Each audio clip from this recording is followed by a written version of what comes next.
What's going on, guys? Welcome back to another Game Time Discussions. I'm Emery Cuzzy. I'm sitting here with Cameron Selby, and we're going to be doing the 2025 Power Rankings. This is our preseason, right before the season starts, Power Rankings. We already did one of these early in the summer. The things have changed for sure, but very excited to do this. We're going to have the team up there. We're going to have the strength of schedule, and then we're going to knock out some of the big, bold points of why these teams are going to go in these ranges for the Power Rankings. Yeah, and if you are the first time follower of us and how we do our power rankings, we basically kind of spread them out throughout the summer and just kind of hit immediate points like way too early, then after draft, then now after preseason / training camp. Today we're finishing up preseason, and then going into the season, we're basically going to do a monthly recap. Mhm. So the start of basically every month, this is considered our September one, and then October, first week, November, December, and then going into the playoffs, and Right. then so on and so forth. So, Exactly. we'll start with the bottom feeders, and we'll kick it off with number 32. Yeah, it's the Cleveland Browns. It's really not a surprise that Cleveland's down here. They're definitely going to be everybody's, bottom four because of the fact that they don't know what they're doing at quarterback. They had such a terrible season last year. So, there's just a lot of things pointing in this direction. Below average at basically every offensive position. Defense is better than the offense, but they're not necessarily like upper echelon by any means. And then just overall, they have one of the worst rosters in football with the 20th ranked the schedule. Yeah, and I know, as we were kind of putting this together, one of the big points of just kind of bringing it up to question was this Cleveland being 32 versus 31. And one, that's not that big of a difference because they're both going to be bottom vying for the number one overall pick in 2026. But it's also just because nothing good has happened this summer or training camp to warrant any kind of movement up, and we had them previously at 32. That's why there is no movement for them. Basically, Joe Flacco won the most competitionless, even if that's a word, QB battle, just because they have 5 on the roster right now. The biggest story is just whether or not Shedur's going to be QB 2 or 3, and if that is the biggest story of your training camp, then you're not really going to be looking forward to much this season. Yeah.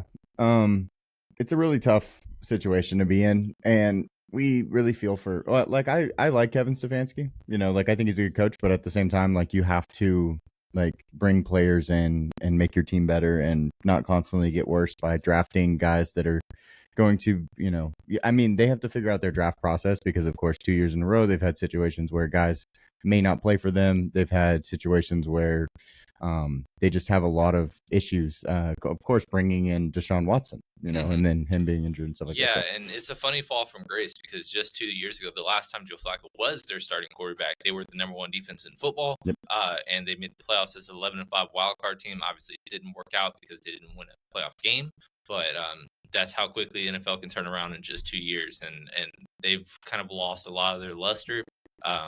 They have some solid pieces, but JOK is already out for the year. That's one of our favorite players, especially from a couple years back. Myles Garrett is back, and Denzel Ward hopefully can stay healthy. Those are good building blocks, but it's just there's too far and few in between those stars and what is rest, both on both sides of the ball. Absolutely. Let's go over to the next one. It's going to be the New Orleans Saints, and I actually really fought for New Orleans to be 32 because at the same, the failed swoop of quarterback situation, this team has just as bad, if not worse, of a quarterback situation because they don't have a vet that can step in and, right the ship, basically. They also defensively are one of the worst in the league. They have Tyrann Mathieu had retired earlier in the year. So this team is just a little bit even worse to me. But the big part is, of course, they play in the NFC South, which is the worst division in football. And then also they have the 31st ranked the schedule. So they only are behind one team in that aspect. Right. And I mean, like I said, these two teams are probably going to stay in the bottom 3 or 4 the entire season. And it's not that big of a difference. I know from a talent perspective, if you do play them head to head, it would be close. Probably would pick Cleveland, maybe. Depends who's home, I guess. Depending on who's home. If it's neutral, then just I won't be watching. Sure. Kind of thing like that. But I mean, New Orleans, we saw this coming from a couple years back. They kept on kicking the can down the road with all the moves and salaries pushing them down couple of years, and now it's finally here, and they weren't able to add anything. And on top of that, the moves they were able to make wasn't anything to where it's Yeah. going to make any kind of difference. I hope that they give Kellen Moore a couple of years to figure this out. I don't expect him to have a overcome this kind of cat situation turnaround like a Sean Payton did with Denver. That was miraculous how they were able to do that. But, obviously it's going to be a growing pain year. They could win more than expected just because of the schedule. Obviously, they were our worst record predicted team. If you did look at our 2025 predictions, we released it earlier this past week. But yeah, they're going to be here for a reason, and it'll be shock every single week if they were to pull one out. Yeah, like they did last year in the first 2 games of the year, and scored Averaging 40 points. Yeah. Let's go over to the next one. It's going to be the New York Jets, and the Jets actually are a questionable team for being this low, just because I think they have some of the pieces that you like to see when you're talking about what can win games. Defensively, I think they were third last year overall, which was really good. Of course, they got the ball ran on them, and teams were just trying to run the clock a little bit because they were getting beat so bad. But then also offensively, I actually think their O-line is getting better. They added Armand Membu. They had Olu in last year's draft class. They also have Elijah Vera Tucker, who was a first rounder. So I think that O-line is better. So I think that maybe they have that figured out. But the biggest question mark, of course, is Justin Fields. And behind Garrett Wilson, they have no wide receiver too. Yeah, and it just doesn't sound like the offense is really kind of gelling that well. I know Justin Fields went down with the, I guess, dislocated toe, but that really hasn't really impacted him because he immediately returned to practice. It was a very overreactionary by the community. But regardless, like you said, it's Garrett Wilson and I guess a plethora of running backs that are fine. But, I don't really know if this team is good enough to get the job done with low-scoring offenses. We thought that would be the case last year. Obviously, it wasn't. And Justin Fields, hopefully, I'm rooting for him to have that opportunity because I think he should have kept the job when he was the Pittsburgh starter last year. I think he deserved it. It would have been a similar to same result, but for his career and longevity, it would have gone a long ways if they would have stayed that direction. But yeah, it's one that does feel too low. I'm not going to lie. But it's hard to find another team at this very moment because it is a power ranking. This isn't how we're going to project that they finish. Right. That's our prediction video. This is a power ranking video. So they really have to earn it. I actually might be picking them week 1 anyways, and that will boost them up. So it's just one of those things. Yeah, absolutely. Let's go over to the other New York team, which is the New York Giants. They move up 2 spots. They have the hardest strength of schedule in football. That is why they are down here. On top of course, the power rankings, but like that strength of schedule is ridiculous. They absolutely got screwed on this. Especially in the first month of the season. Yeah, it's crazy. Andrew Thomas, I believe, will be playing week 1, so that's good to hear for them. Of course, you have Malik Neighbors, who's good. Their line has been a problem for a long time, but offensively, they're moving in the right direction. I think that this is the team that like next year we talk about in that like late teens, early 20s range. They're going to jump a good amount, I think, because they did go out and they do have Brian Burns and Dexter Lawrence and Kayvon Thibodeau and Abdul Carter on their defense. They have a young secondary. So I think this team is on the come up, but it's just maybe this year's too early for them. Next year's more of a place. Yeah, I think this is definitely a second half of the year team where they're just already out of things and they're just going to be playing spoiler a lot. We mentioned the start of the season at Washington, at Dallas, Kansas City, and then the Chargers. That is their first 4. Going to be dogs in all 4 of those games. If they pull out one, that's awesome for them. But a 1-3 start feels generous. Right. And anything 2-2 or better is just, wow, that's crazy. It does lighten up a little bit towards the back half of the year. But I think that this is a sneaky team just because they do have an elite unit in the defensive line, like you mentioned. And usually teams that have a top 3 to 5 unit in a significant area, it's hard to be that bad. Sure. So yeah, it's one of those teams where kind of similar to the Jets, but I feel even a little bit better about stealing some games in the back half of the season. Wouldn't call them to be in the wild card race right now, but a lot can happen. And if they do start out 2-2, maybe we'll have a very different discussion when we talk about them in October. Absolutely, because they, like I said, their defense is really solid, and we just want to also see. Of course, Russ is there. Russ is a question mark.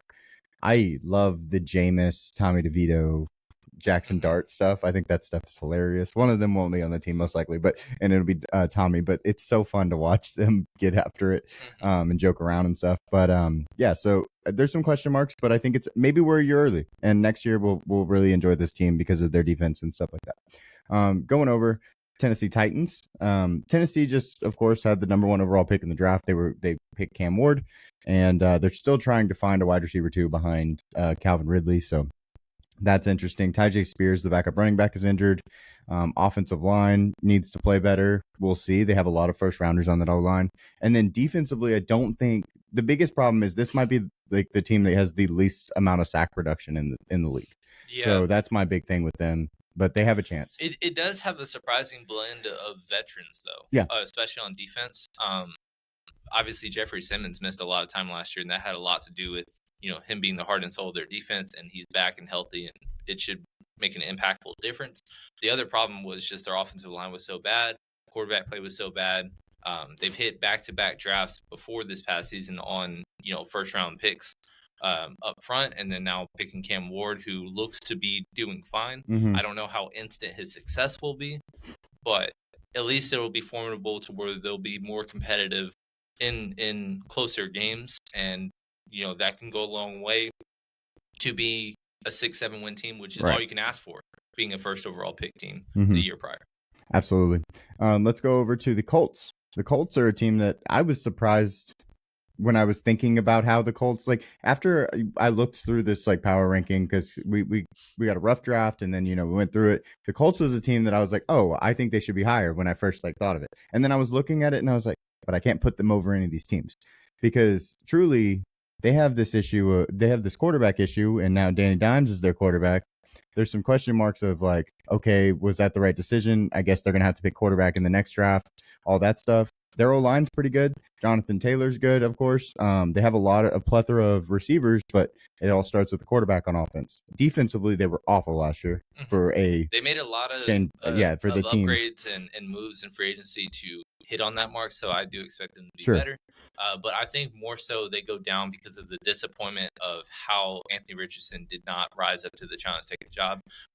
We said before that we did have a feeling and call it early in the summer that Daniel Jones would win the job, and if he did, he wouldn't, give it back up unless it was due to injury, obviously.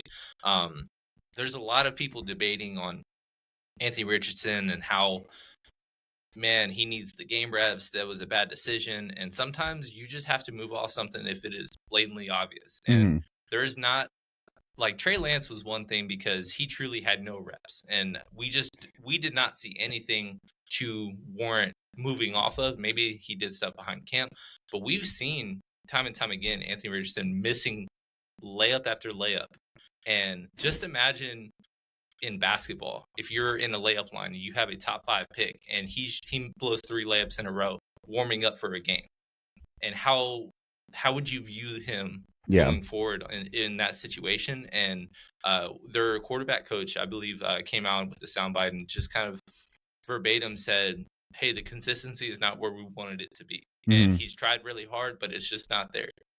And that's been the story of his career, of just like, he's got arm talent, he's big, he's strong, but you can't be missing 2-yard throws. When he got injured in the preseason game, that was 100% on him.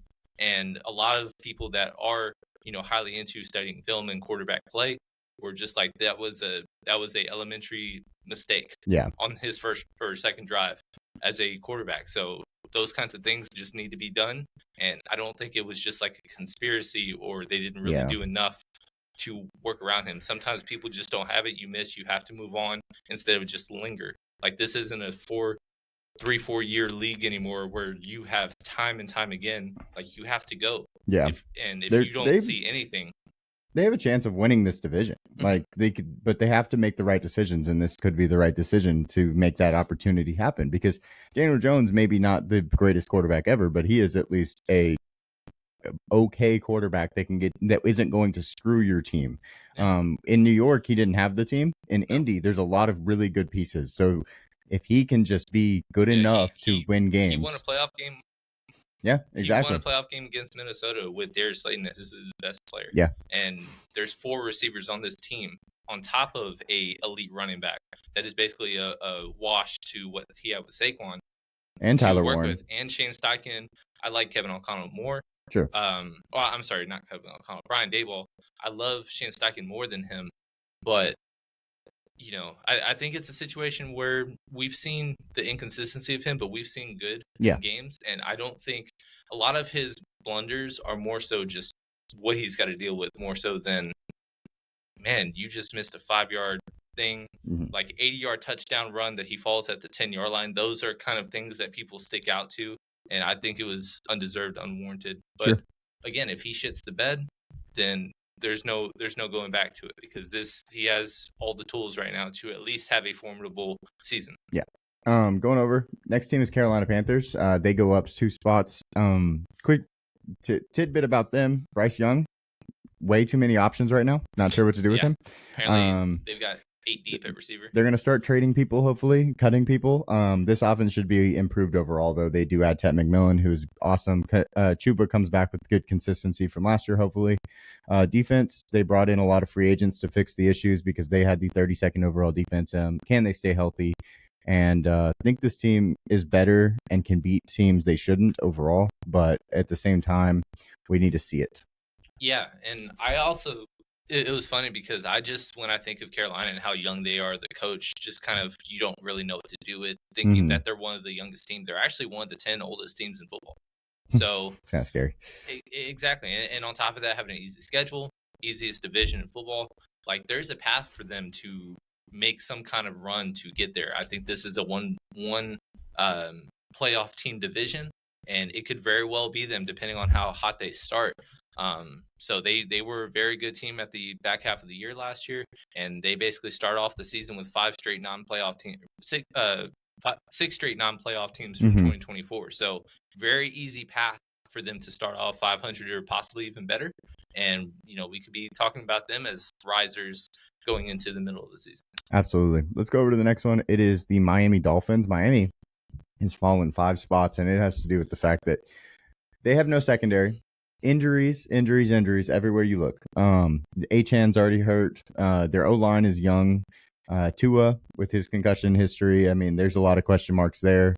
And then also the weird Tyreek Hill feel that had happened earlier in the offseason. So I just think this team is going to take a big step back. If you watched our prediction video, we both think that. So yeah, that's why Miami's at 25. I think they're a dark horse team to end up with the number 1 pick. And all it comes down to is one of 2 possible things, and that is either Tua going down with an injury, because we saw how awful of a turn it was from Tua to next man up. Hard to watch. Last year. It was unwatchable. We only watched it because we played DFS with it. But Mike McDaniel being fired is the other thing, and I think that is on the board. They have a winnable start to the season, but if they start off bad, it doesn't get better. And so if they start off at 2-4 or worse, man, changes could be coming. Tyreek Hill could be on the way out. I'm shocked, honestly, that it hasn't happened, because the vibes are just so weird with them. But the offensive line's bad. Secondary's entirely brand new.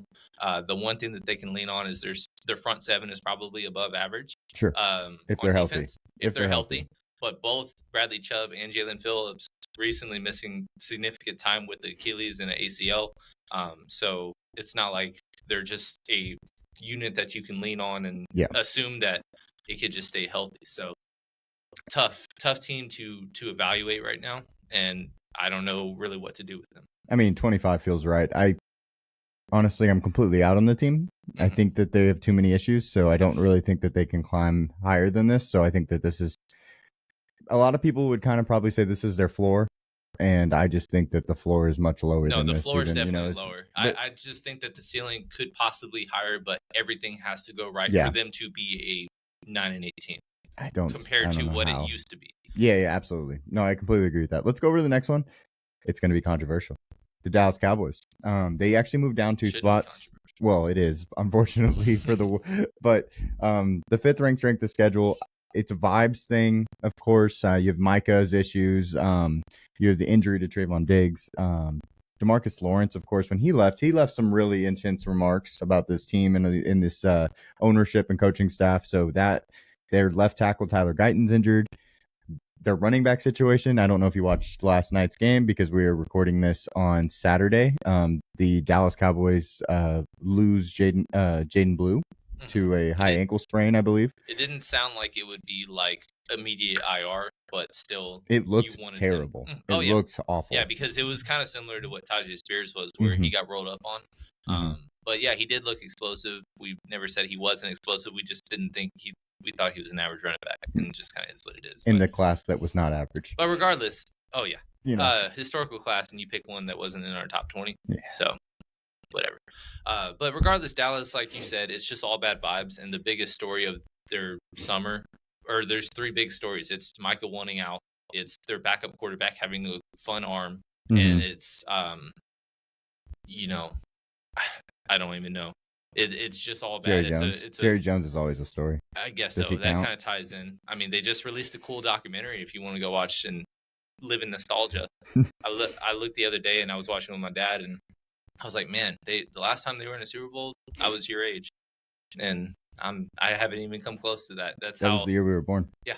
That's how puzzling it was. Yep. We weren't even born. It was right. It was the year we were born. So it's all bad. I think if you are rooting as a Cowboys fan, you should root for chaos in a bad season because it offers a complete reset. I was having a discussion with a coworker, and he was like, yeah, no matter what, Brian Schottenheimer, he's going to be gone. He's a rental. And I was like, if they go 9-8, he will be there. Yeah. That's how they've been for over a decade now with Jason Garrett. He stayed 8 years too long because he finished the season 5-3 when Wade Phillips got fired.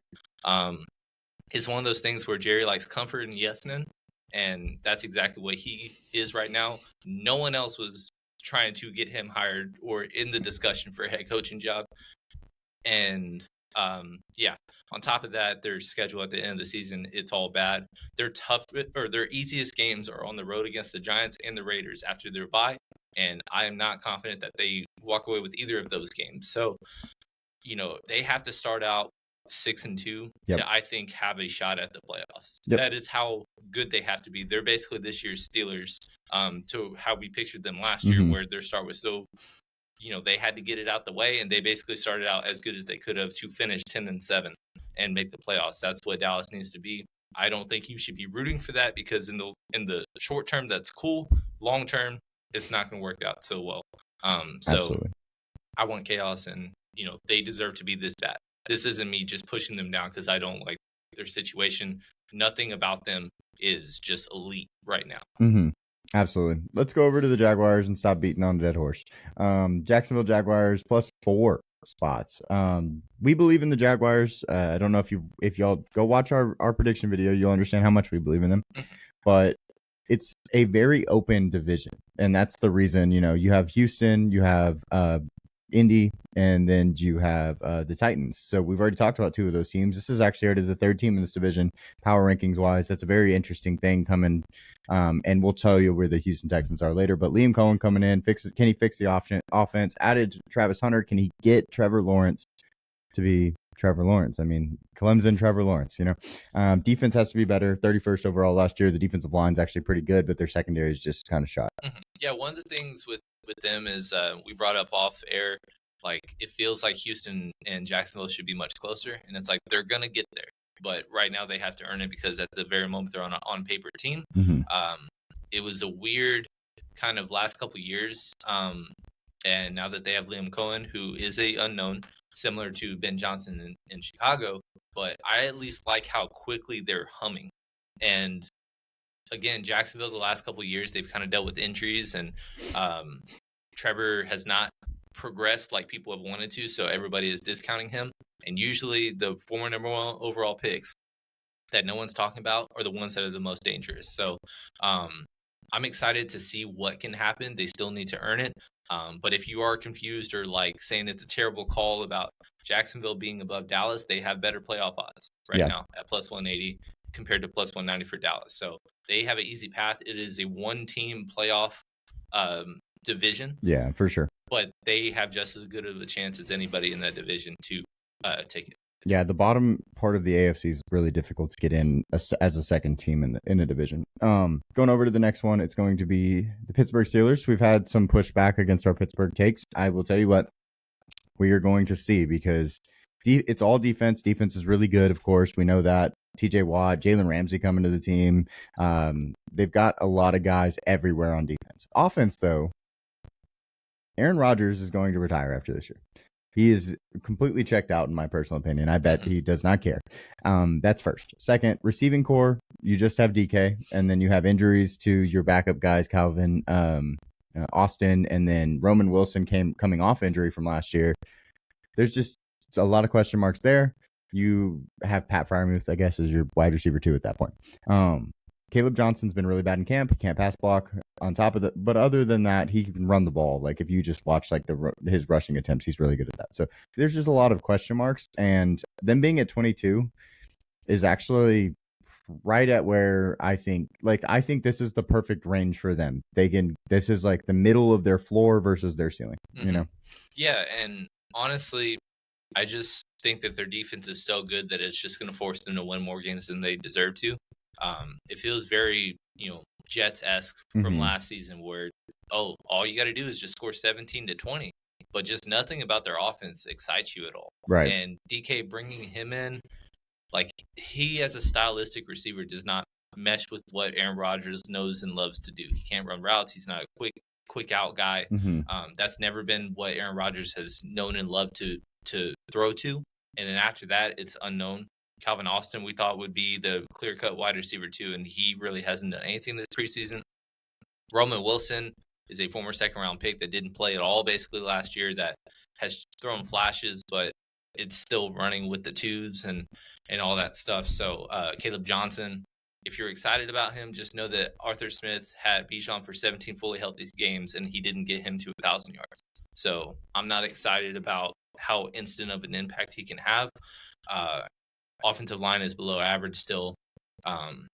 It's weird. It's a lot of weird, and it just feels like 8-9 written all over it. The only kind of point of discussion is whether or not this will be the first non-500 season. Right. But knowing Mike Tomlin, it might end up as 8-8-1, and just make us laugh at the very end of the season. Absolutely. Let's go over to the next one. It's going to be the Las Vegas Raiders, my Raiders, as you can tell. We are completely revamped. I love that what we're doing. We revamped our coaching staff. We revamped our offense, and then also we have done a really good job getting skilled players recently in the draft. So if you look at, we will see about Dante Thornton, but I think he has looked good. Geno Smith coming in, Ashton Genty, and then of course you have Brock Bowers. So offensively, I'm excited. Max Crosby leads our defense, but we have no secondary, so that's what kind of holds us back overall and leaves us at the 21 overall spot. Yeah, and again, we've said before that this is the best fourth place team in the football right now. They would be a co-favorite or favorite in a couple divisions. Right. Both Souths, I think they would have a good shot to win both. It just kind of comes down to them just being in a division with the Chargers, Broncos, and Chiefs, who just from a roster perspective are better.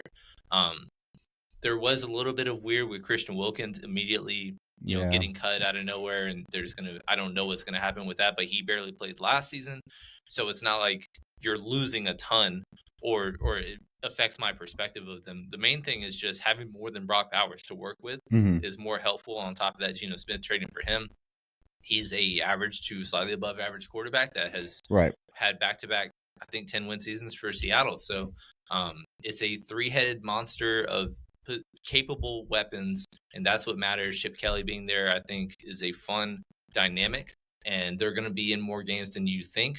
And I don't know if I would consider them a dark horse playoff team. Such a hard division, but it's going to be a fun team, and we're going to be paying attention to them a lot this season, I would say. Yeah, if we weren't in the AFC West, like you said, we have a chance, but it's because of the AFC West that really holds us back. This is our first AFC West team. Jacoby Myers, which is someone we didn't really even mention, add him to the list of guys that have been, played probably above themselves. Dante Thornton being a 6'5" fast guy that immediately is taking over a guy that was taken in the second round. Yep. So, which was a bad pick by us, but whatever. It was, but that's how good he's been early on. Yeah. So that's just another weapon to be excited about. Michael Mayer has made a lot of noise as as being on the field. Even though Brock Bowers is the talk of the town, he's tight end 1 in fantasy. Like, they love running 2 tight end sets with Chip Kelly, and he is the blocker guy. He was a near first-round pick. He was our tight end 1, I think, a couple years back. 2, I want to say. From 2? Yeah, because It was him, Dalton that was Kincaid the was first, I think. him and Laporta class, and I was a big advocate of Michael Mayer, and then they immediately take Brock Bowers because Brock Bowers is the best tight end prospect And he ever, and fell. I understand it. But yeah, good 1-2 punch, and yeah. Fun team to watch for sure. That will not be a team that disappoints you if you get to watch. Next up is the New England Patriots. They are going to move up 4 spots. We're very excited about them, actually. They're dark horse. This is your dark horse playoff contender, in my opinion, for the AFC. Looking to get a lot out of their offensive rookies, though. So you have to really, that'll be something we have to talk about. Will Campbell has looked really good in preseason. He was the 4th overall pick. What you expect? Jared Wilson's looked good. TreVeyon Henderson has looked great. TreVeyon Henderson has looked great. Yeah. And then Kyle Williams is, kind of trying to find his place, but he might be the number 3 receiver in this offense. Yeah, and to me, the biggest kind of difference with this team is just the coaching that is going to take place. And Mike Vrabel, no nonsense, overachiever with Tennessee, being able to take them where he did. And I think it's going to be an instant impact. I don't know if they're basically right on the fringe of me being considered a strong playoff team. I wouldn't even necessarily consider them a dark horse because it's everybody's dark horse. Sure. Everybody is viewing them as the clear-cut second-best team in that division, and it's kind of gotten out of control. Not out of control, but just to the point where it's not a common or uncommon belief that they could be a playoff team. So big leap is expected across the board for most people. They were the 4th overall pick, basically to a game and a half away from being the 1st overall pick last year, all the way to being, not even the bottom 10 team in our preseason power rankings is a big step up, at least, and that's how we view them going forward. Yep. All right, so an easy strength schedule. I'm gonna skip ahead just because I think it makes so much sense. Okay. So 19, Seattle Seahawks. 18, Arizona Cardinals, and then 17, you have the San Francisco 49ers. So we have 3 teams in the NFC West, back to back to back. The NFC West is one of the closest divisions in football, as you can tell. So talking about, let's start with Seattle, of course, down there at the bottom. Seattle is now swapping from a Geno Smith, who we had with the Raiders, of course, to a Sam Darnold, losing DK, Tyler Lockett, bringing in Cooper Kupp, trying to change it up. But this team is kind of like one of the hardest teams for me to get my head around, because they just have so many question marks. If I guess, how do I put this? Like, when I first looked at this, I was like, okay, this is kind of like closer to their ceiling, in my opinion. And like, I think their floor, though, is like 28, 29 because of the fact that there's just so many question marks. Can Cooper Kupp figure it out? Is Sam Darnold him? Because he is the biggest question mark. But guess what? They go into freaking preseason and they look awesome. Their running game looked awesome in preseason, so that's why they're here at 19. Yeah, they're a weird team because of their moves that they made were kind of weird. I will say Gray Zabel was one of our favorite first-round picks, and he's looked awesome in the exact part, and that's exactly what we said. I think every single mock draft we did, we had him, if I remember correctly.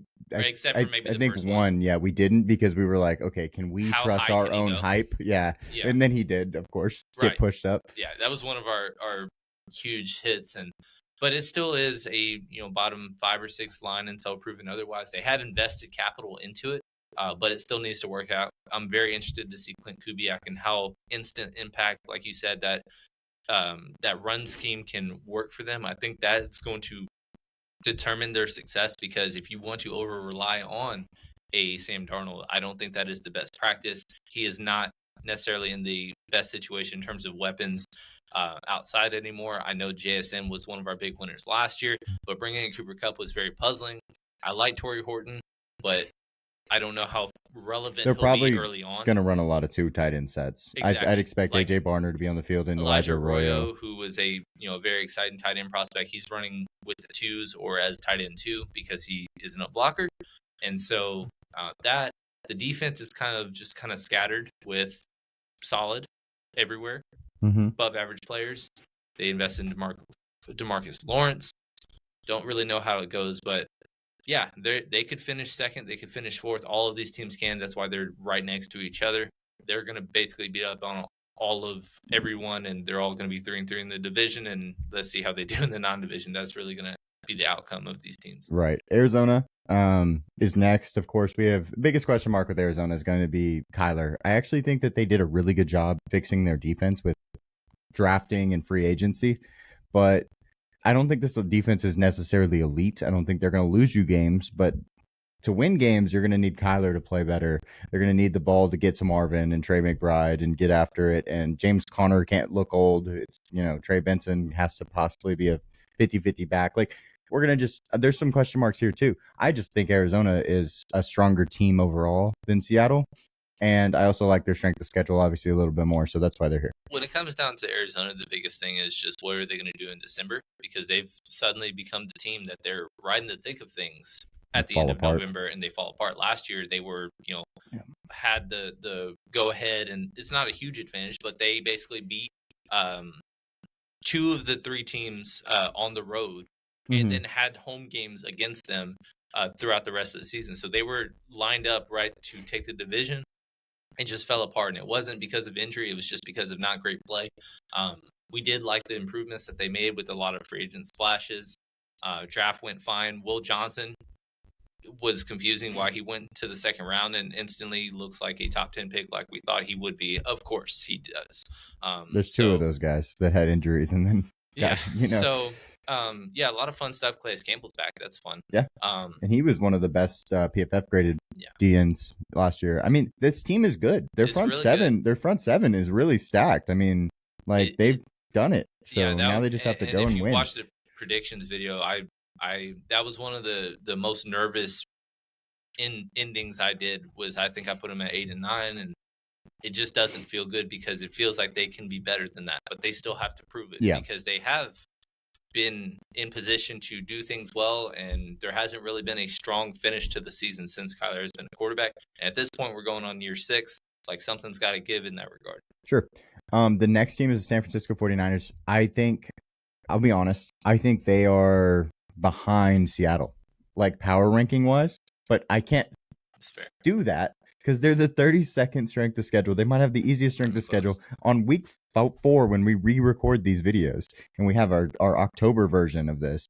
We're gonna be like, oh well, look, we have to move San Francisco up because they're 3-1 at this point, and it doesn't matter. This is the worst San Fran team that we've seen in about 7 years. Sure, but at the same time, they're still the division favorite because of how easy the schedule is. It's really hard to not walk into 10 wins. But at the same time, it could be an earlier, tougher start than we'd expect just because of the injuries. They have one healthy running back, and it's fortunately their best one. They did just trade for Brian Robinson yesterday, but that's really not going to make any impact unless CMC goes down. It is CMC's show. George Kittle's still there, and he's healthy. He's dealt with injuries before, but he is getting up there in age. But we love the hell out of George Kittle. And then every receiver except for Ricky Pearsall is hurt. So I could see them struggling out the gate. They do have 2 important division games to open the season. Or actually, I'm sorry, I was filtered over.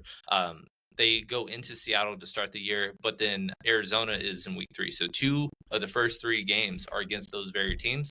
So it'll be very interesting to see how quickly they can start. But if they start out 3-3 and lose 2 division games, they're going to be in a bad path. There can be multiple teams out of this division to make the postseason, but they really have to take advantage of not being the bad team to go 2-4, 1-5 in the division itself. Yeah, absolutely. Yeah, I think that this section right here will have a lot of movement when we get to. It's a lot of jockeying. With these 3 teams. Exactly. Okay, let's go over Chicago Bears. They move up 1 spot. They have the 3rd hardest strength of schedule, which does not, of course, help them. But they, we were like, oh, Buffalo. They did great against Buffalo, and then last night they play against the Kansas City Chiefs, and they look terrible. So, it is what it is. You look at these guys, and you just talk about like some of the talent. Of course, there's talent all over this offense. The O-line is revamped. Caleb Williams was the number 1 overall pick. You have Rome, who was a first rounder. You have DJ Moore, who's been great for a while. You have a second rounder, or a first rounder tight end, and Colson Love. Like they're all good. So now we just got to put it together. Ben Johnson is the new coach. If he can put it together, this team will be good. 16 is probably right in the middle. I think they could be between 22 and basically like 8. And Right. you know what I mean? So there's it's a wide a range wide of range. outcomes to see how instantly this can turn around.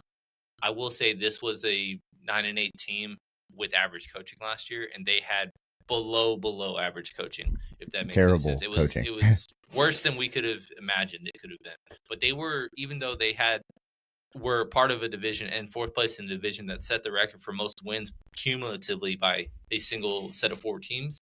They still were as good or had positions to at the very least go 3-3, possibly even better, and basically had 3 miraculous droppings against each of them essentially. Mm-hmm.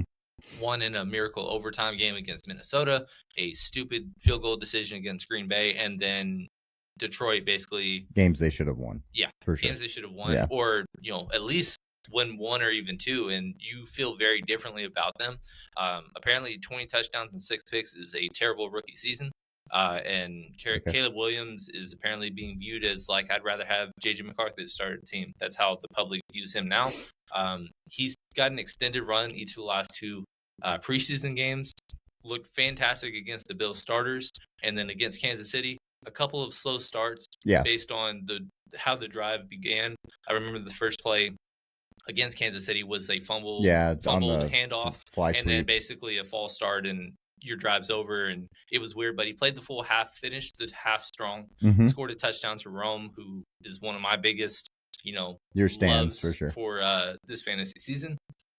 Even though their schedule is hard, I still think it's a 500 team that it just comes down to, can they go 3-3 or 4-2 in the division, or are they still going to be the bottom feeder and it is a year too early? So that's going to be the biggest talking point for them this season. Sure. I think last year maybe we were a year too early. So hopefully this year we got it right? Fair. Let's go over to the Atlanta Falcons. Look, I'm actually a believer in Atlanta. They're a 15 for us. That's because we couldn't put them higher necessarily because they haven't done it. But is it Atlanta's real year? Because they're in the easiest division in football. Michael Penix has looked the part. I think he's looked good. They have Drake London and Bijan, who both could be number 1 players at their respective positions. A good O-line. Defense is probably the issue, but they go and we've said this 100 times, I swear. But they needed to add pass rush. They've needed to add pass rush for 5 years, 6 years, 7 years. Guess what they do? They go to the draft and they say, hey, we're going to get 2 pass rushers, Jalen Walker and James Pierce Jr. We're going to trade next year's first rounder for it because we think we're that good. And everybody laughed at him, and all of a sudden there's very, very quietness because of how good James Pierce has looked. Yep. So this is a good team, and I believe in them. This is one of the biggest teams that I think it's a disservice that their bye is week 5 because they have the chance to get off to a rock solid start. Tampa Bay is absolutely banged up, especially at wide receiver, and missing Tristan Wirfs for the first couple weeks of the season. You have them at home week 1. That's a good way to get on track, especially in the division. That is your main contender. Last year you swept them. Still wasn't enough, but you were in position at the very end because you did take care of both games. But then at Minnesota, at Carolina versus Washington, 3 straight young quarterbacks that you go 2-1, no one's shocked, and then you're 3-1, possibly 4-0, and then immediately have a bye. And usually young teams that have no playoff experience and are looking to break through, you want to have the buys late in the season to kind of recuperate. Early buys on young teams is kind of tough, and so I wish if they had a week 10 bye, I might give them another game or 2. That's how important I think it is. But yeah, they're a very solid team around. They improve their depth. It just kind of depends on it's them versus Tampa Bay in a lot of people's minds. Most people think it's only going to be one playoff team, and it could very well be them. I think I picked them last year, ended up being wrong, but also Carolina, not shocked if they make some noise towards the end as well, because Carolina did take them out and knock them out of the playoffs. So it's a fun team, and I view them kind of similar. Like this gap in the middle of the league, I know they're on different slides, but 12 through 22 is just minuscule, razor-thin margins. So we view them with a lot of teams that they could beat anybody on any given day, but they can also lose to anybody on any given day. Sure. The next team is going to be the first place team. So if you have, all 4 of the division teams have been talked about so far, this is the first time we're going to talk about the 4th one. Houston Texans, they are going to be moving down 3 spots. And it's just because they have the worst offensive line in football, and it has not looked good. We gave them credit. They tried, but they didn't try hard enough, basically. They should have drafted 4 offensive linemen rather than just 1. In free agency, they went out and just shotgun affected and tried to see who would be able to play for them. It's ugly. It's very ugly. So I think that is the biggest reason they are all the way at 14, even knowing they went to the playoffs last year. They had a playoff win. This could be the reason they missed the playoffs is because of this offense. Yeah, it's tough because I love their defense. I would view them as like a top 5 or 6 defense overall. If you talk about all three units of it, it was awesome last year. The offense has regressed so much.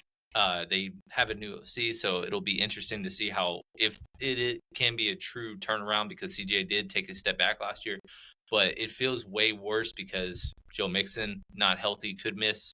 He's out indefinitely, essentially. Nick Chubb has not looked the part, and then all of a sudden he goes 5 for 25, and everybody's backing down on him. Like, either way, it's bad because it's behind the worst O-line in football. And on top of that, the Iowa State rookies that a lot of people are hyping up are not even running with the ones right now. So it's really just the Nico show, and just Nico and CJ is not enough to get you into the postseason once again. And that's what makes me the most nervous about it. I want to just put this out there. Last year, a lot of people had them as a dark horse to do a lot of big things, of course. That was with Stephon Diggs, Tank Dell, Nico Collins, and a healthy Joe Mixon. And then, of course, the offensive line was a questionable thing, but they actually had a left tackle in Laramie Tunsil, who was considered one of the top 10 offensive tackles in the league. And Shaq Mason was very serviceable. So now you look at it and it's like, okay, well, they don't have the receiving core. Joe Mixon's injured, and the O-line's worse. And Dalton Schultz. Dalton Schultz, a year older. Cade Stover might take his spot. When you're the worst unit, I don't know, man. I said something similar to the Giants of how I could be not surprised if they kind of win some surprise games. Surprise some teams, because if you're a really great unit, if you're the worst at a specific unit, especially on the offensive line, it's hard to just immediately put you into a top 10 team. They did drop 3 spots. We gave them the benefit of the doubt because they did take out the Chargers in handily fashion. But now, last year's results don't matter. Everybody's 0-0. And if you put them on a neutral site today, I don't think Houston would be favored. And I think that speaks volume. Absolutely. Let's go over to the last team on this slide. It's going to be the Tampa Bay Buccaneers. We talked about the Atlanta Falcons a second ago. Tampa Bay sitting here at 13th. And it's, kind of comes from the fact that we love Baker. Baker is the guy that makes this team go. He, pushes this team up. Easiest conference in football, like we said. And this defense is kind of the issue, but then also the injuries. Tristan Wirfs injury. Mike Evans has had injuries in the past. Chris Godwin's injury, who I don't even know when he's going to play. They're hoping by week 4. There's a lot of question marks. I'm actually think that, right now this team is a team that I would say is trending down. And we have to see this first 4 weeks to really get an idea. Yeah, and with Tampa Bay, it's one of the funnest teams, and I think it also comes with it having the most holes, especially on defense. Like, they have some talent, but there's a lot of it's not what it used to be, especially in their Super Bowl season. Like Vita Vea, Antoine Winfield, Levante David are really good pieces, but there's also like first round busts that are there, and they're trying to find late round guys to really kind of turn things around.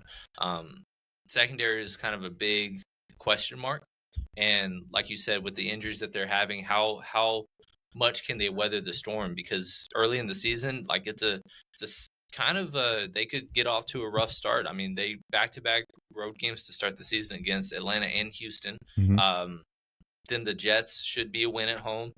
However, wouldn't be shocked if they went the other direction. Then you got Philly and Seattle. So you could be looking at playing from behind or playing catch up. And last year they kind of ran the table, and they were able to weather the storm of being swept by Atlanta because they stayed up top all season. Yeah. Like, they beat Detroit at home or on the road last year, and I think it was week 2 or 3. And those kinds of wins kind of help propel them to stay up top. But if you start out behind and you're losing divisional games, that's going to be a tough mountain to climb. But it's a fun team. We're going to be watching them the entire season because it's going to be a fun offense. We have a ton of exposure to them. Yeah. But all that stuff, it's one team that you really love rooting for. especially with the roster they have. Absolutely. Let's go over to the next one. Let's talk about the Cincinnati Bengals. The Bengals are all offense and no defense. Yes. That's kind of that's the only way to put it. You get the 12th overall spot because you have Joe Burrow, Jamar Chase, T. Higgins, and Chase Brown.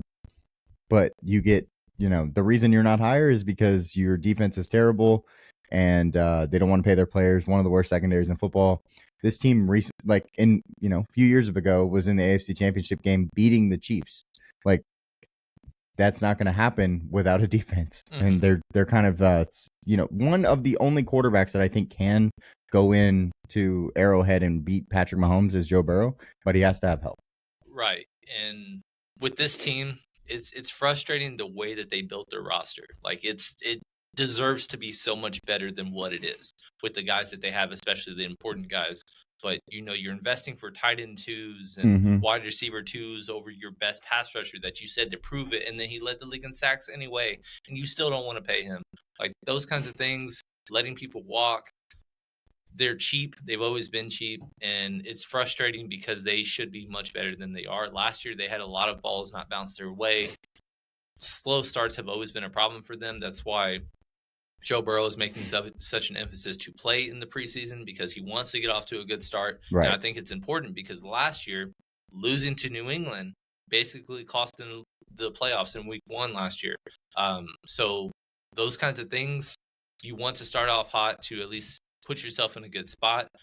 They have to kind of win some tiebreaker games. You have to do at least a split with Baltimore. You can't be dropping close games to them. Last year, 2 of the best games of the season were against Baltimore, but you lost both.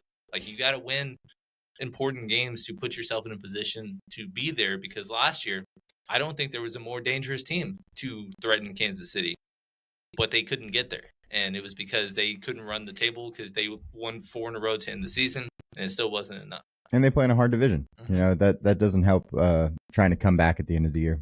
Let's talk about the next team, though. It's the Los Angeles Chargers, the AFC West second team.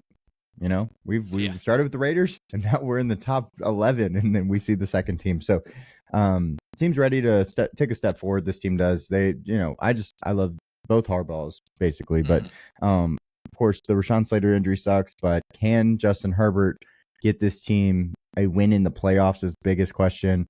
We like their running backs in Omari and Hampton. We like some of their defense. It's Derwin James might be the best safety. Khalil Mack's, of course, awesome. It's just there's a lot of question marks otherwise of like the secondary is a problem. Both cornerbacks, you have Taheeb Steele and Dante Jackson starting. On offense, you don't know what wide receivers you're going to get because everybody's getting hurt or they didn't really bring in enough guys. They do bring in Keenan Allen. There's just a lot of question marks, but I think that they're definitely warranted to be this high. And I don't know how this ended up being a thing, but they start the season with 3 straight divisional games, and then they don't play a divisional game until after their bye, 3 in the final 6 weeks. Usually you like to sprinkle the divisional games and not have them so early in the season. So you, as a result, because of that, and 2 of them being at home, one of them is going to be a neutral site. So one of your home divisional games isn't even a home game. Yeah, Brazil. So you really need to kind of get off to a hot start. 2-1 is ideal. 3-0 is even better. And if you start off 1-2 or 0-3, like that's a really tall task because everybody is expecting this to be a 3 playoff team division. And if you start out 1-2 or 0-3 in your own division, like I don't know if you can even make that up. Like sure. That's how tough it's going to be. Tough really division. Really fun team. It did get a little weaker in spots. Joey Bosa's gone. You have some secondary concerns, and then also, like you said, Rashawn Slater. That broke my heart that he's out for the season because we love him as a player, and he just got paid, being the highest paid offensive lineman in football. And now they have to do without, and so it's a team capable of being a wild card team, but I think that their ceiling got significantly capped because of certain things that have transpired this offseason. Sure. Well, let's talk about another team with a offensive tackle from the same draft class that I liked a lot in Christian Darrisaw, who's coming back from injury. On the other side, we have JJ coming in to start. Kevin O'Connell might be the best quarterback coach in the football, so that really helps my thoughts on JJ. And the O-line hopefully will be better with Christian Darrisaw coming back, and you have a Donovan Jackson coming in. Defensively, defensively, yeah, we did. Yeah, defensively, we've seen a lot of really good things. The secondary kind of scares me just a little bit, but at the same time, it only matters if they don't play well. And right now, they've been playing well. So let's see if they can stay consistent and keep that up. Yeah, they did something similar to what Chicago did, and they basically invested all on the offensive line, defensive line, and basically they are a 14-3 team that allegedly has a better roster than they did last year. And yet everybody's kind of painting them as the fourth place team or third place team and not really giving them a shot to go to the postseason. Obviously, you feel very, very differently. Yes. And with that said, I'm not shocked at all. They actually have a top 7 offensive line per PFF. And that is, baking in the Christian Darrisaw injury. So they're really kind of respecting what they've done, the moves they've made, bringing in Javon Hargrave, Jonathan Allen. Harrison Phillips, them basically salary dumping him was kind of confusing because it's not like they have incredible depth on the defensive line. But also Andrew Van Ginkel was like running all over the place last year. He was one of the biggest surprises out of nowhere players last year.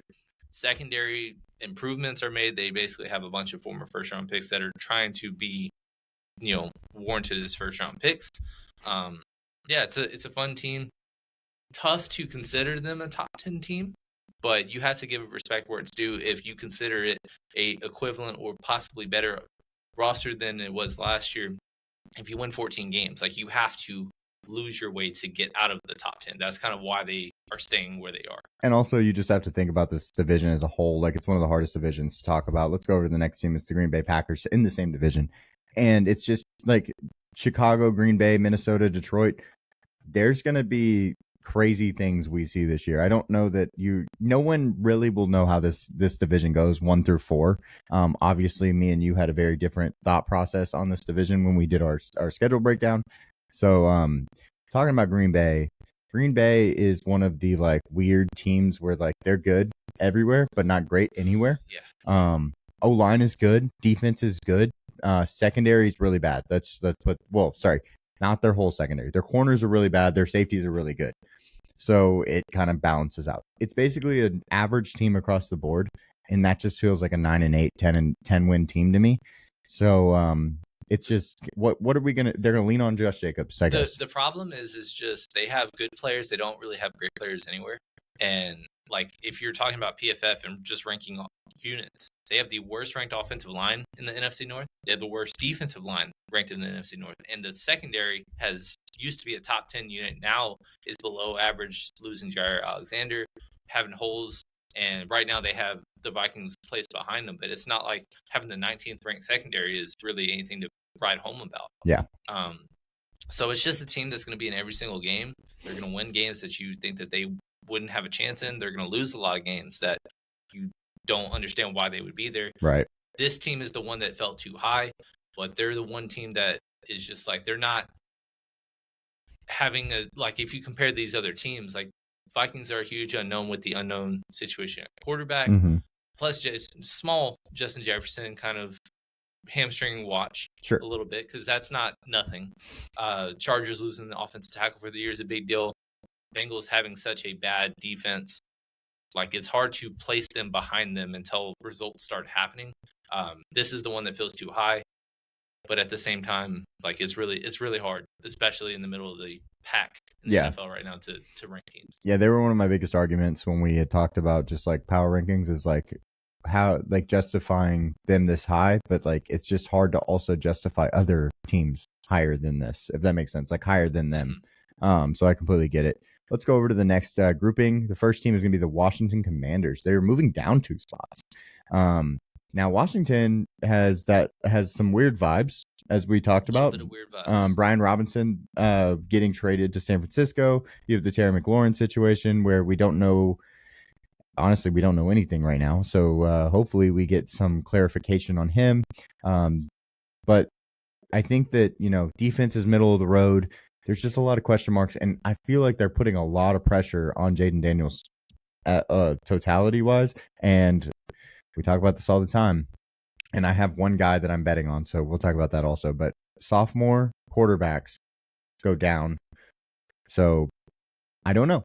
I think this might be too high by the end of the year, but the question Yeah. is we can't put them lower than this, They're basically. the team that I think is a biggest question mark in terms of possible just regression. Yeah. Just solely because of the fact that they truly caught lightning in a bottle last year to go from having the second overall pick to the NFC title game just like that. It wasn't because their roster was made. They had a lot of plus turnover differential. They had a lot of just brought in a ton of players last year. I mean, the free agency one was of the biggest crazy. roster turnovers, and that's why we were high on them as a potential dark horse to make the playoffs.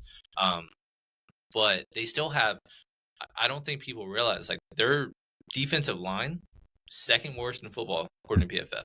Their secondary, bottom 5 according to PFF. So if they're kind of almost like a Cincinnati Bengals where you're going to have to outscore people. The difference is Joe Burrow has Jamar Chase, T. Higgins, Chase Brown. Tight end unit as a whole is very solid. Whereas Washington, you're losing your starting running back.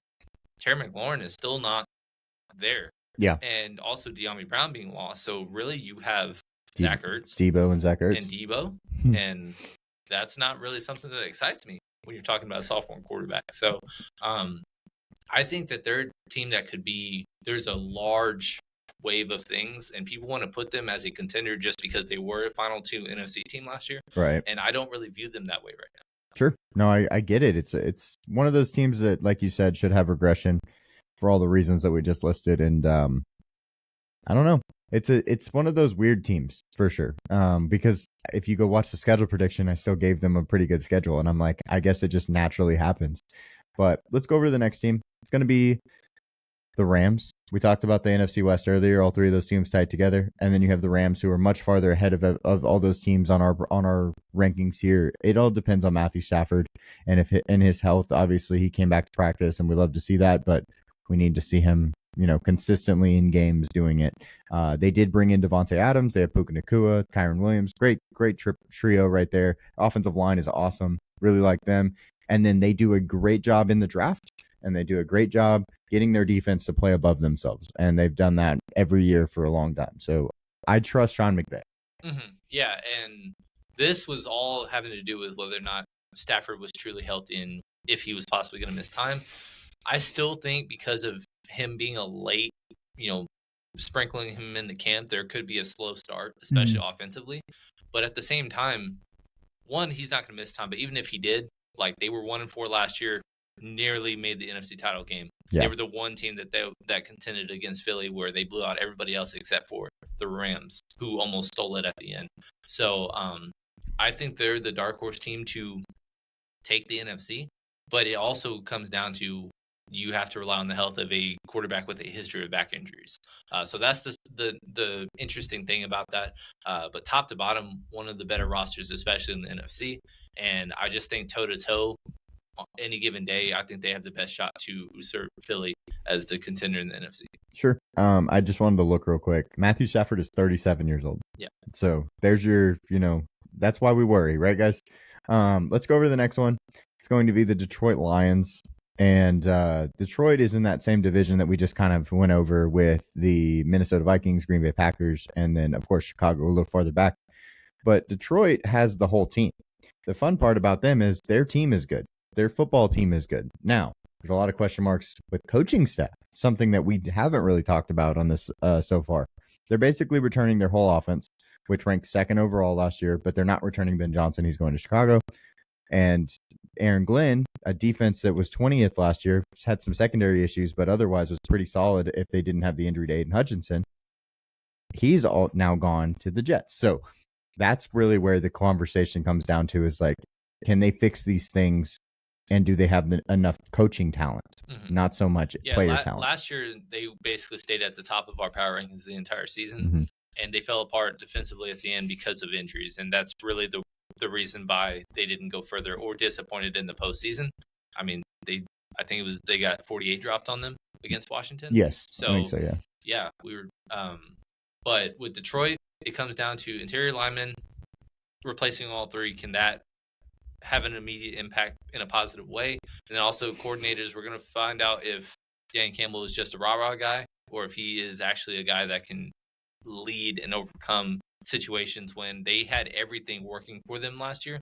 Now they have a little bit of hurdles to go. Yep. And everybody is still putting Detroit as a roster among the best in the NFL. And I'm a little nervous about it. I think they do pull back, but because everybody beats each other up in that division, they could still be a playoff team, a division winner. But I just think that they've kind of there's a lot of teams that have closed the gap with them last year. I think they were in a league of their own for the most part last year, and it just got derailed because of injuries.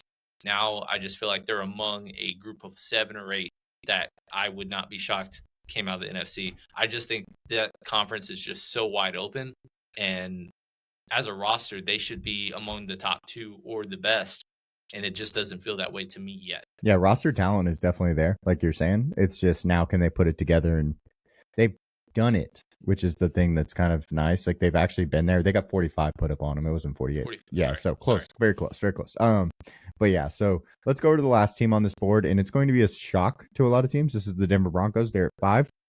And if you go watch the playoff predictions, you will see the season records and playoff predictions. You will see why we felt this way. I'm possibly too high on the Broncos, honestly. And it's, I hope you're not. I hope I'm not too. I sent you a basketball team the other day. And I was like, I'm rooting the hell out of your. Yeah, right.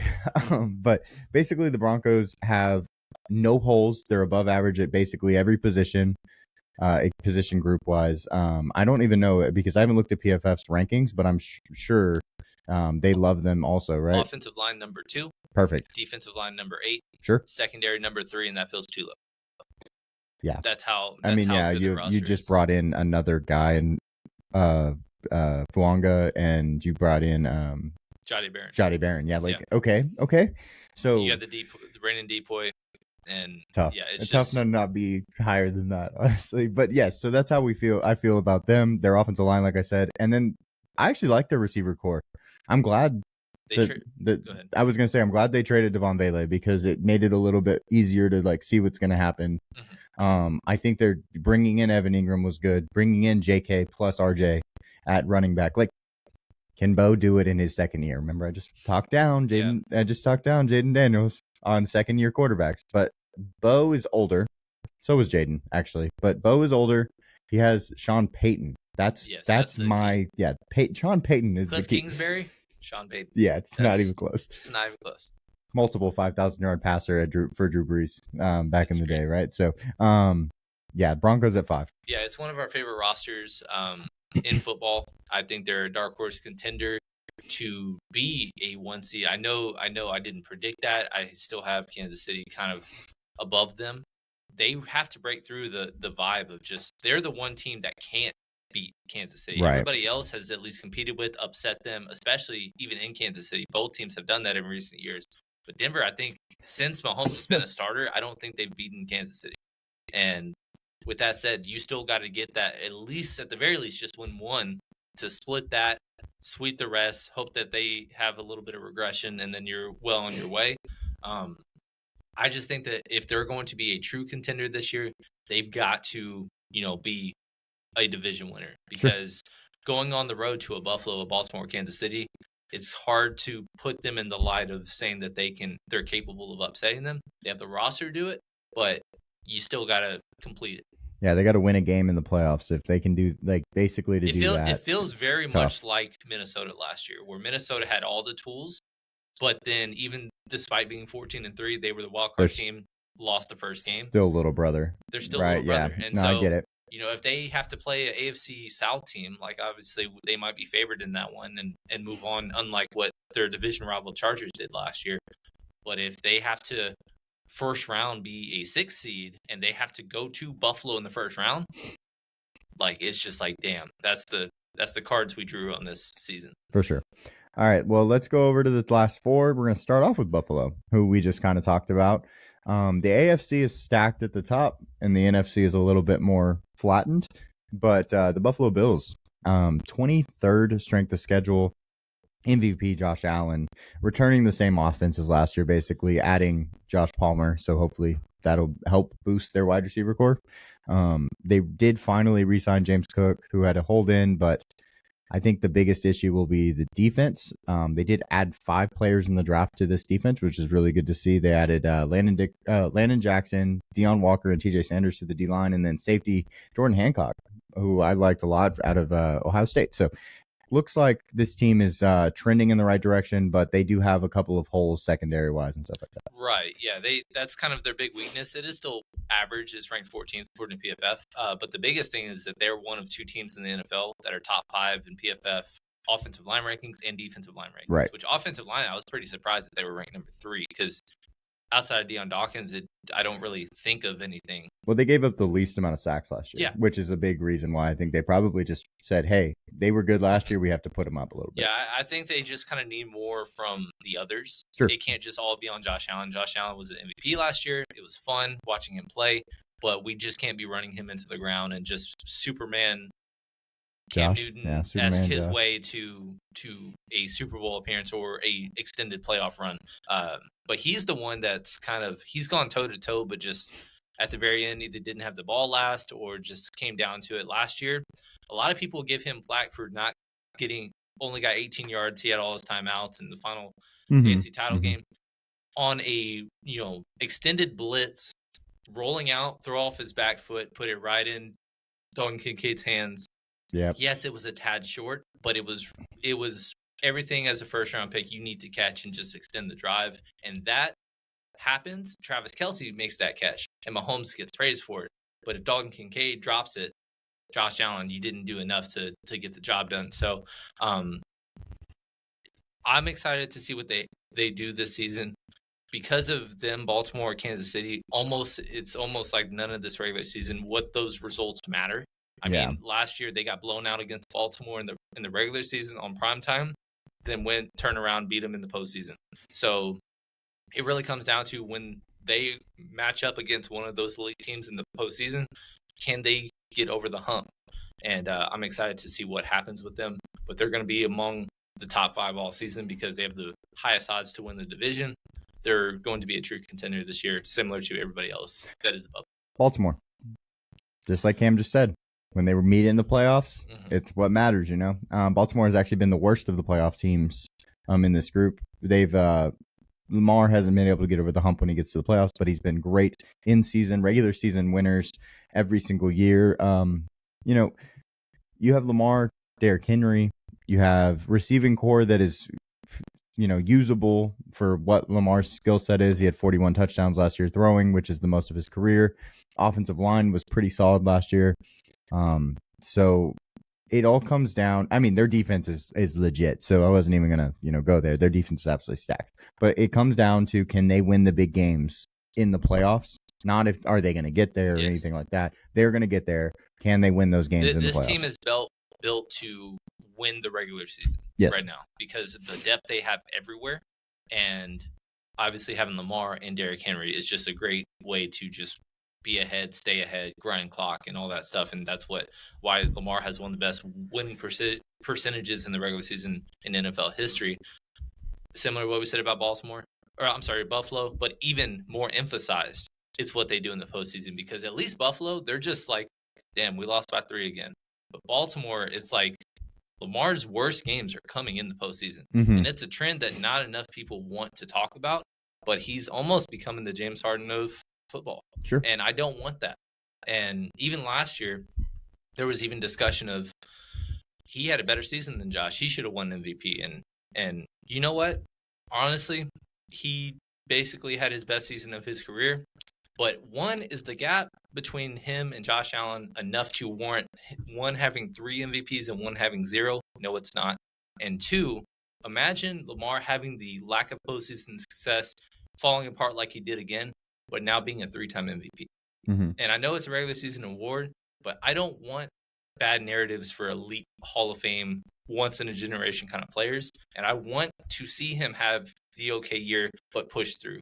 Like some people, like a Trevor Lawrence or a Caleb Williams, you could throw for 5,000 yards, miss the playoffs, be 7-10, but the public perception will improve of you. Sure. Lamar can have a bad regular season, similar to what Patrick Mahomes did. Bad regular season, got outplayed, wasn't a Pro Bowler, all that stuff, but still get to the Super Bowl, and it really didn't affect his legacy. Right. Of course. Like, it's almost like Mahomes losing and winning no playoff games, but being an elite quarterback will improve people's standing on him, and that makes no sense. But with Lamar, it's the exact opposite, to where honestly, it doesn't matter what you do, the numbers you put up. If you get to a Super Bowl, let alone win one, everything will change or improve on you. Yeah, no, And I get that. that's what I want to see with him. I think that Josh Allen did so much more with so much less, and Yes. that's why he got MVP. And that's why in this room we believed he was the MVP. Now, I don't like the whole first team All Pro MVP No, that thing. was That was stupid. crazy, ridiculous. But yes, Like, pick a side. it should be voted the same. Basically, if you're the first team All Pro, you get the most votes. That is you getting the next tier above someone else. But I think Josh Allen should have won either way. I think he should have been the first overall quarterback last year in general. But at the same time, both of these guys had amazing seasons. Lamar just has to win in the playoffs. Josh has won in the playoffs, not gotten over the hump necessarily, winning the AFC Championship game and going to the Super Bowl. So let's go over to the last team in the AFC, which is going to the Kansas City Chiefs. And they're here because they went to the Super Bowl last year. They are 8-time AFC championship returners. 6 of them they win, go to the Super Bowl. So that's why they're here, because it's like really hard to be like, you've done all this. They're but on the mountaintop until they're pushed off. They Exactly. have never not been in the AFC title game since Mahomes has been a starter, and he is now in year 9. So let that sink in. That's never been done. Might never be done again. And on top of that, regular season wise, they're probably going to be, their ceiling might be the 3 seed. And they're going to be behind Baltimore and Buffalo. They're going to have to go on the road to Baltimore or Buffalo. And they're going to be an underdog against Baltimore or Buffalo. But guess what? I still probably would not pick either of those teams to win that game outright. And if it happens, it happens.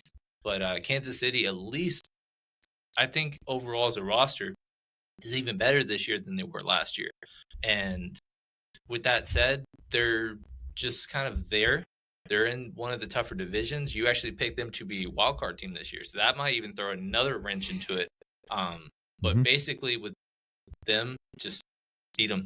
That's really what it comes down to. They're probably not going to be this high throughout the regular season because we're just doing it on a weekly basis or a monthly basis. Right. What have you done recently?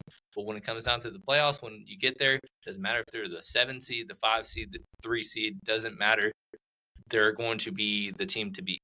And that's just what it comes down to, as long as Mahomes and Reed are there. Sure. I have, like Cam said, I did not pick them to win the division, which is probably bad by me because they've won the division every year since 2016. Yep. So, hey, I'm meant to be broken. Yeah, sure. I mean, I'm changing it up, right? But yeah, so they've been really good for a really long time, to say the least. Let's talk about the number 1 overall team, and let's get out of here. We got the Philadelphia Eagles. It's not really a question. Philadelphia has one of the most stacked rosters in football. Offensively, defensively, they have one of the best O-lines. I don't know where they're at ranking O-line wise, but they're really good. Number Their D-line is also probably in the top 3 because it's absolutely deserved. D-line is number 2. Exactly. Their secondary is probably top 10. Number 8. And that's with losing 2 starters. Look. They're okay. Receiving core is probably up there. Number 3. Yeah. One running back by himself. Yep. So basically this It's team is stacked. And that's why they're the first team that we both actually had winning the NFC East for the second time in a row. Will be the first time since 2000. Yeah, so we have them winning that. And the thing is, they did lose pieces. Like Mekhi Becton resurfaced himself, but he was still like the 5th best lineman on the team. And they're still number 1 in spite of him leaving. Right. Josh Sweat, Milton Williams were big free agency departures. They're still number 2. And with the secondary, they lost 2 starters, but they drafted 2 of our favorite secondary players the previous year.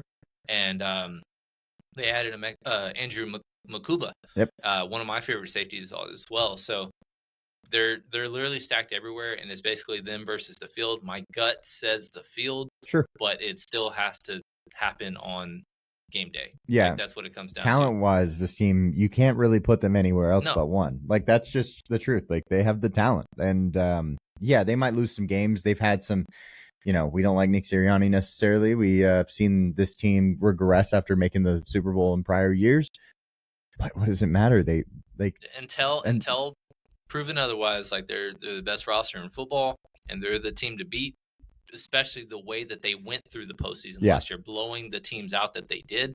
I think it matters. And so, until that happens, they're the team to beat. Sure. All right. Well, let's get out of here. We appreciate y'all hanging out with us. We would love if you liked, commented, and subscribed to this video. Comment your team that you like. If we had them too low, too high, tell us why. Yeah. Make sure you tell us why, because we want to know what. It's a discussion. Yeah. I'm not saying this is the gospel and you should follow what we say. Like, this is our thoughts. Hey, I agree with that thought, or I like this thought. This is why. This is why I don't like it. And if you have a team that we had too low, we want to hear why you are more optimistic than we might be at this very present moment in time. Again, this is not a predictions video. This is what we view them going into the season, the vibes, the success, the moves that they made. That's all it is. They're all 0-0, and a team that's number 1 can be 0-4. The team that's 32 could be 4-0 in a month, and we could be very, very different. Absolutely. So we really appreciate y'all hanging out with us, and we will see y'all on the next video.